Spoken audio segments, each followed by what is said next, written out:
Assalamualaikum warahmatullahi wabarakatuh. Perkenalkan, nama saya Nana Andi Dinda Puspita dengan NIM 430401907070 akan menceritakan mengenai usaha keluarga kami, yaitu usaha kos mahasiswa.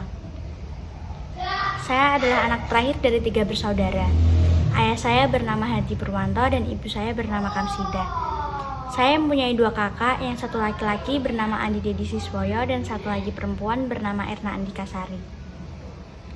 Kedua kakak saya ini sudah memiliki keluarga masing-masing. Jadi sekarang saya di rumah sudah seperti menjadi anak tunggal. Saya adalah mahasiswa psikologi semester 6 di YIN Salatiga. Ini adalah tugas kewirausahaan yang diampu oleh Bapak Turjangun untuk memenuhi tugas UTS di semester 6 ini. Jadi tugas UTS ini adalah memberikan pengalaman usaha yang dibangun keluarga masing-masing, baik usahanya yang sudah sukses maupun yang belum. Saya terlahir dari keluarga yang bisa dibilang cukup. Ayah adalah salah satu karyawan di suatu pabrik di daerah Demak. Sedang ibu saya mempunyai sedikit peninggalan sawah dari kakek. Jadi kesibukan ibu selain menjadi ibu rumah tangga juga di sawah untuk hanya sekedar menanam, merawat, serta memanen apa yang ia tanam di sana. Seiring berjalannya waktu, usia ayah juga semakin bertambah hingga jatuh pada waktu beliau pensiun dari pekerjaannya. Karena ayah sudah bekerja selama lebih dari 20 tahun di sana, jadi ayah mendapat uang pesangon yang bisa dibilang lumayan.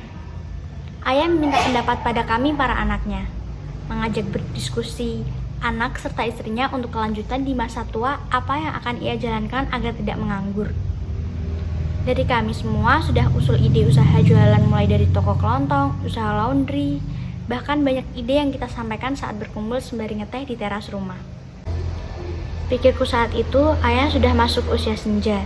Jadi kalau membuka usaha yang memberatkan atau harus sibuk setiap hari mungkin akan membuatnya semakin lelah untuk usianya yang semakin senja. Jadi kuusulkan untuk membangun kosan di dekat kampus di daerah Semarang. Karena saat itu ayah mempunyai tanah di dekat suatu kampus di daerah sana. Mendengar usulanku, kedua kakak serta ibuku pun sempat mencerna lalu menyetujui. Beberapa bulan kemudian, kami pun langsung mengeksekusi mulai untuk membangun kosan. Pembangunan kos membutuhkan waktu yang tidak sebentar. Sedikit demi sedikit, membutuhkan kesabaran yang juga tidak sedikit untuk menikmati hasil yang akan dinikmati nanti pada akhirnya. Keluarga kami untungnya dari kecil sudah kompak, saling bantu. Pada pembangunan kosan ini, kami semua ikut berkontribusi. Ayah begitu bahagia di usianya yang sudah senja. Anaknya masih akur seperti biasanya. Saat itu ayah bilang, "Tetap seperti ini ya nak, sampai nanti ayah melihat kalian seperti ini di tempat yang sudah beda." Mendengarnya, kami semua menjadi haru saling peluk untuk menyalurkan kehangatan. Tuhan, tidak tahu harus bersyukur seperti apa untuk mengungkapkan rasa terima kasih sudah memberikan keluarga ini padaku. Hingga pada saatnya, kos pun sudah siap dihuni. Sebelumnya, hampir beberapa bulan, kosan pun tidak ada sama sekali yang berminat untuk menempati. Ayah sempat sedih. Namun kutenangkan, mungkin nanti kalau sudah masuk semester baru, banyak maba yang mencari kosan, dan benar saja, saat masuk pada semester baru, banyak maba yang masuk pada kosan kami. Sungguh senangnya ayah pada saat itu. Kata syukur pun tak henti-hentinya ia ucap pada tiap ia menadahkan tangan sehabis sholat. Usaha kosan ini memang lama sekali untuk balik modalnya. Karena modal yang dikeluarkan begitu banyak dan kita harus menunggu bertahun-tahun untuk balik modal. Tapi karena uang yang kita pakai ini uang nganggur atau uang yang tidak begitu perlu, maka kita juga tidak berharap banyak. Karena saat itu kita berpikir kosan ini untuk uang bulanan ayah saja saat sudah tidak bekerja. Beberapa tahun berlalu, ayah bilang suka mengelola kosan, ada kesibukan di masa senjanya.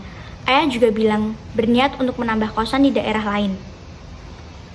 Di daerah yang dekat dengan kampus juga. Kakak bilang mungkin kalau bisa yang dekat di kosan juga sekaligus yang ada di dekat pabrik biar kosnya bisa cepat penuh. Kakak bilang katanya juga mau ikut investasi pada kosan. Ayah karena hasilnya lumayan menurutnya. Kami semua pun setuju dan langsung eksekusi di daerah Salatiga karena kami belum berani untuk membangun di daerah yang lebih jauh. Pada akhirnya, kos yang di Salatiga pun sudah jadi, semuanya penuh. Mahasiswa dan karyawan pabrik banyak yang berminat untuk menempati kosan ayah. Kosan ayah ini kebersihannya selalu dijaga oleh ayah karena pada dasarnya ayah tidak bisa melihat sedikit pun hal-hal yang kotor. Maka dari itu, yang ngekos nyaman dan awet tidak pernah pindah-pindah. Seiring berjalannya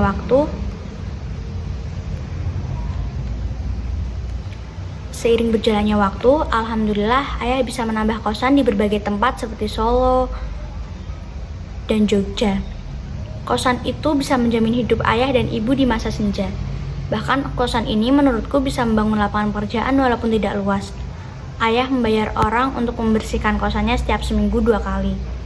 Karena melihat anak kos yang malas mencuci pakaiannya sendiri, mungkin karena sudah lelah setelah berkegiatan, ayah juga malah dengan idenya sendiri membangun laundry di dekat kos dan merekrut karyawan untuk bekerja di laundrynya. Dan awalnya ibu juga membuka warung kecil-kecilan di dekat kos dan tidak disangka bisa laris. Dari sana, ibu juga merekrut beberapa orang untuk membantunya. Kami bangga pada mereka. Saat berkumpul, kadang kami bercanda dengan memanggil ayah juragan kos. Dulu keluarga kami tidak pernah menyangka akan berada di titik ini, bisa memiliki semuanya dari kosan, bisa membangun rumah yang lebih layak, mobil di masa senja ayah, serta masih banyak harapan-harapan yang mulai terwujud satu persatu. Itu semua karena usaha keras ayah di masa muda serta doa ibu yang tiada henti-hentinya di sujud tengah malamnya. Tiap detik kata syukur tidak pernah tertinggal pada doaku. Aku sangat bersyukur. Tuhan begitu baik. Berikut adalah dokumentasi kos milik ayah. Ini adalah salah satu kos ayah yang berada di Salatiga. Ini kosnya ada 6 pintu dan biaya per bulannya 350. Kalau yang ini kos ayah yang ada di Semarang. Biaya kosnya 500.000 karena kos ini sangat dekat dengan kampus. Bisa jalan kaki, hanya membutuhkan waktu sekitar 5 menit saja. Dan ini adalah penampakan dari dalam kosan. Bisa kita lihat sendiri, kosannya sangat nyaman, bersih, dan juga sejuk bila ditempati mau sendirian atau berdua. Ini tempatnya sangat luas. Buat kalian yang lagi nyari kosan di daerah Semarang, Salatiga, Solo, Jogja, dan sekitarnya, bisa komen di bawah ini. Nanti aku kasih info buat yang mau ngekos di kosan ayah. Terima kasih.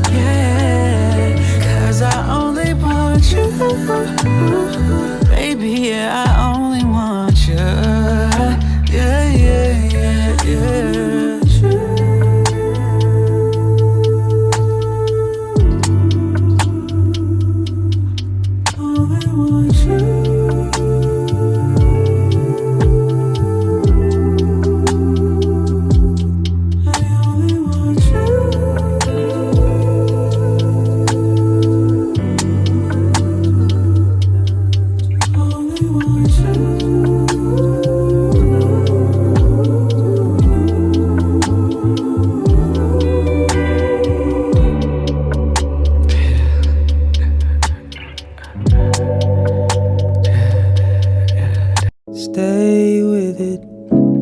You don't need to water it down. No one else has the same story. Stay with it, please. Stay with it, please. You can take all the time that you need. I know that you worry.